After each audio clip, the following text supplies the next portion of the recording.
আবার তুমিনুনা বিবাদিল কিতাব ওয়া তাকফুরুনা বিবাদ, তোমরা কোরআনের কিছু কথাকে স্বীকার করবে আর কিছুকে করবে অস্বীকার। যদি এটা হয় তাহলে দুনিয়ার জীবন হবে লাঞ্ছনার জীবন তোমাদের, আর কিয়ামতের দিন চূড়ান্ত কঠিন শাস্তি তোমাদের জন্য অপেক্ষা করছে।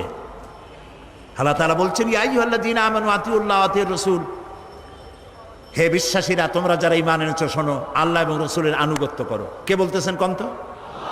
কি করতে বলতেছেন? আল্লাহ এবং রাসূলের কোন ক্ষেত্রে? জবাব দেন, কোন ক্ষেত্রে আনুগত্য করতে বলছেন? যদি সকল ক্ষেত্রেই হয় তাহলে ধর্মনিরপেক্ষ মতবাদীরা কি জবাব দিবেন? প্রিয় ভাই সব, সুতরাং মুসলমান হয়ে যে ব্যক্তি ধর্মনিরপেক্ষ মতবাদের অনুসারী হয় সে তার নিজের সাথে, নিজের ঈমানের সাথে প্রতারণা করে। এ ব্যক্তি মুসলমান হতে পারে না, অবশ্যই মুনাফিক। আল্লাহ তাআলা এই মুনাফিকি থেকে ধর্মনিরপেক্ষ মতবাদী লোকদেরকে ইসলামের দিকে পূর্ণাঙ্গভাবে সামিল হওয়ার তৌফিক দান করুন, আমরা বলি আমিন।